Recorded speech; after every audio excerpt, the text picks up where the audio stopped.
अब क्या बताते हैं कि एक व्यक्ति जो भक्ति नहीं करता, देखो परमात्मा का नाम लेकर भी हम काम वही करेंगे लेकिन बुराई नहीं करेंगे, केवल कर्तव्य कर्म करेंगे। तो उसके लिए परमात्मा हमें याद दिलाते हैं कि आज आप अपने परिवार में कितने प्यार से रह रहे हो, कैसी ममता आपकी अपने बच्चों में है, आपके मकान में है, रिश्तेदारियों में है। और एक सेकंड में मृत्यु हो जाए, ये तो हो रही है और होएगी।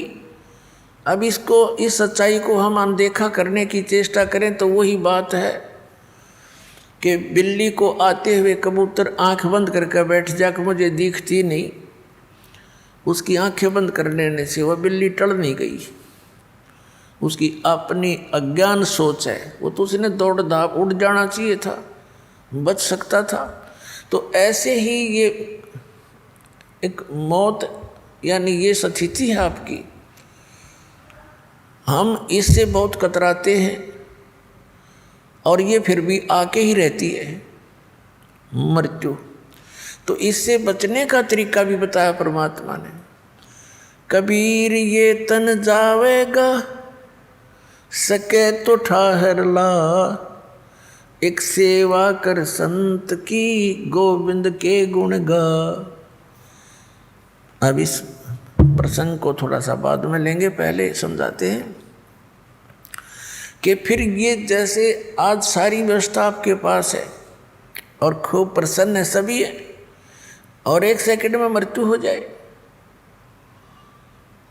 ये क्या था, ये क्या है? फिर ये एक धोखा है, हमारे को मूर्ख बनाने का तरीका अपना रखा है इस काल भगवान ने।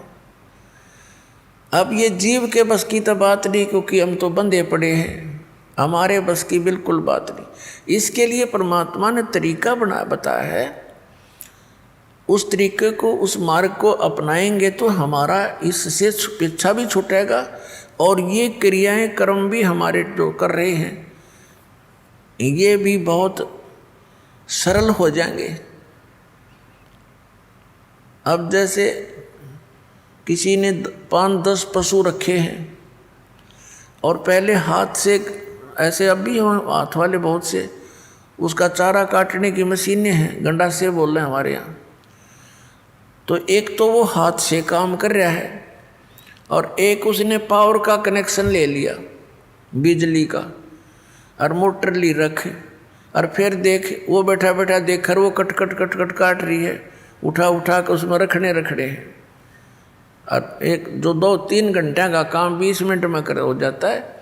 तो इस प्रकार हम जिस अपने परिवार की गाड़ी को स्वयं खींच रहे हैं,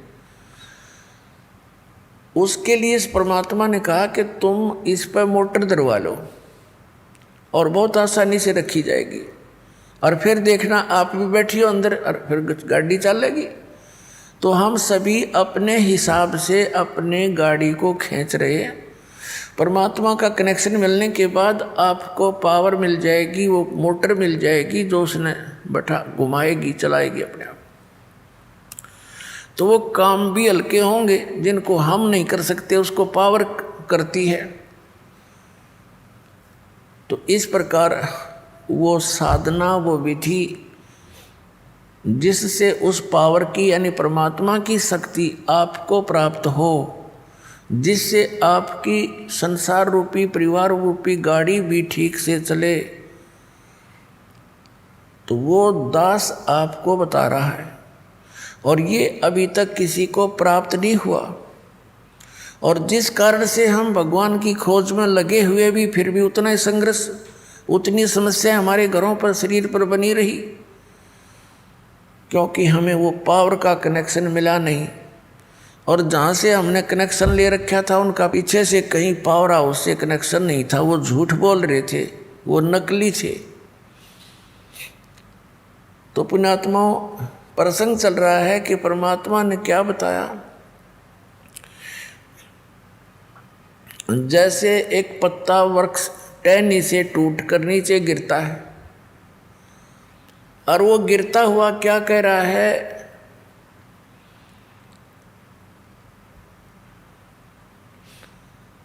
पात जड़नता यूं कहे, सुन बई तरवर राय, अब के बिछुड़े नहीं मिले, ना जाने कहाँ गिरेंगे जाए। अब वो पत्ता मानो, यानी उदाहरण दे रहे हैं भगवान कबीर परमात्मा, आप जी और हमारे को सतर्क कर रहे हैं कि आप जिस भरे पूरे परिवार से जब यहाँ से चलोगे,